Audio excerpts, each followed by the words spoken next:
Sir आप एक काम करिए, आप मुझे बता दीजिए क्या कहना है मुझे।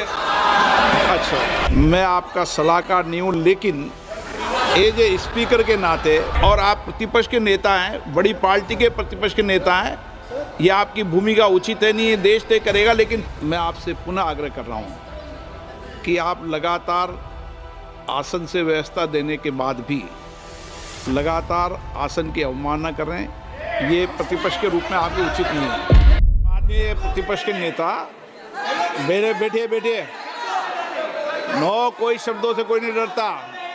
ये अपने तथ्यों की बात कर रहे हैं, माननीय मंत्री महोदय तथ्यों से अपनी बात को कहा है, और आप सदन में वेदान कर रहे हैं, अध्यक्ष की रूलिंग की पालना नहीं कर रहे, अध्यक्ष के निर्देश की पालना नहीं कर रहे, ये भी आपके लिए उचित नहीं है माननीय सदस्य। सर,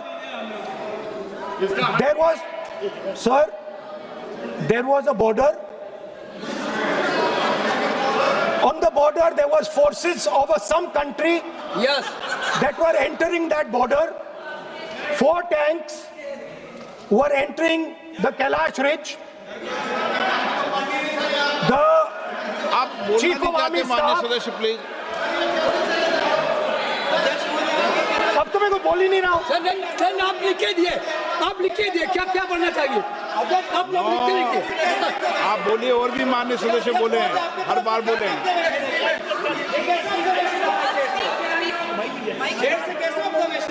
स्पीकर सर आप एक काम करिए, आप मुझे बता दीजिए क्या कहना है मुझे। अच्छा, एक मिनट बैठे हैं आप।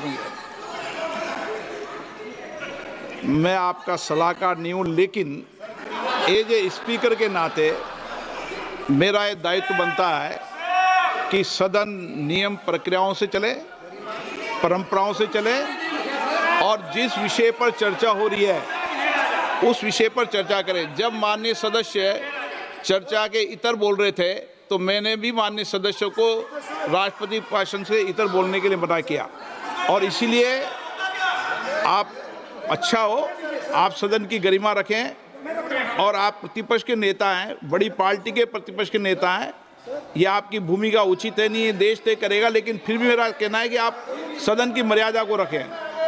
स्पीकर सर, चाइना की जो टैंक्स थी वो हमारे बॉर्डर कैलाश रिज पर चढ़ रही थी। Chinese tanks had entered our border. Listen, sir एक मिनट, Chinese tanks.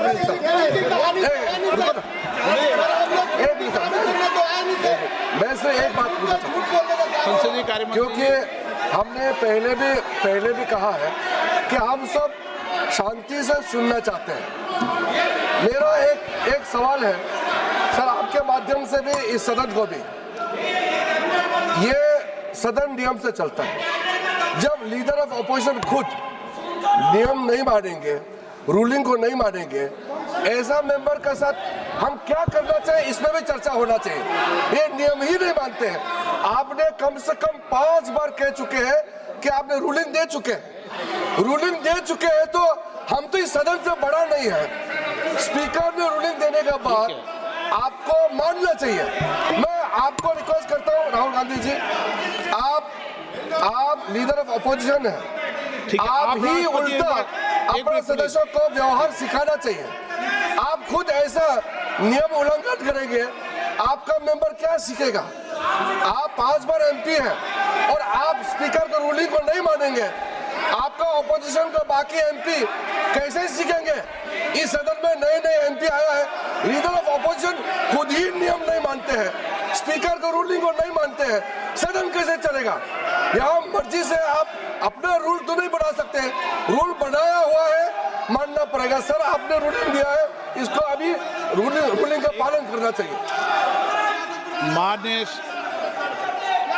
माननीय प्रतिपक्ष के नेता, मैं आपसे पुनः आग्रह कर रहा हूं कि आप लगातार आसन से व्यवस्था देने के बाद भी लगातार आसन की अवमानना कर रहे हैं, ये प्रतिपक्ष के रूप में आपके उचित नहीं है।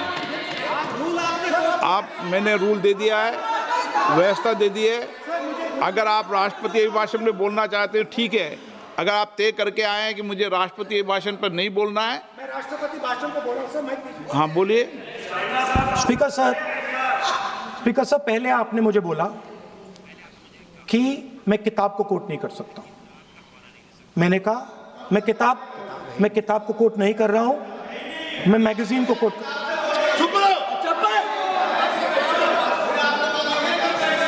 मैंने कहा कि मैं किताब को नहीं कोट कर रहा हूं, मैं अब मैगजीन को कोट कर रहा हूं।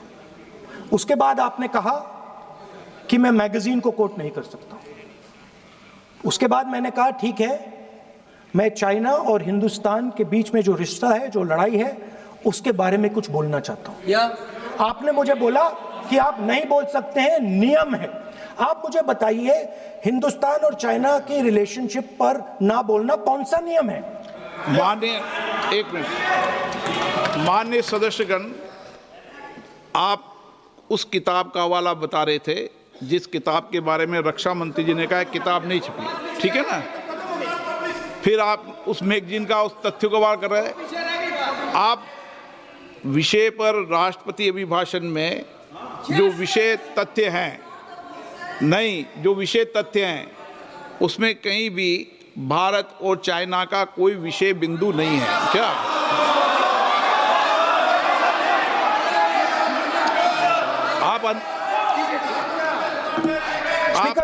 आपसे ये अपेक्षा की जाती है कि हम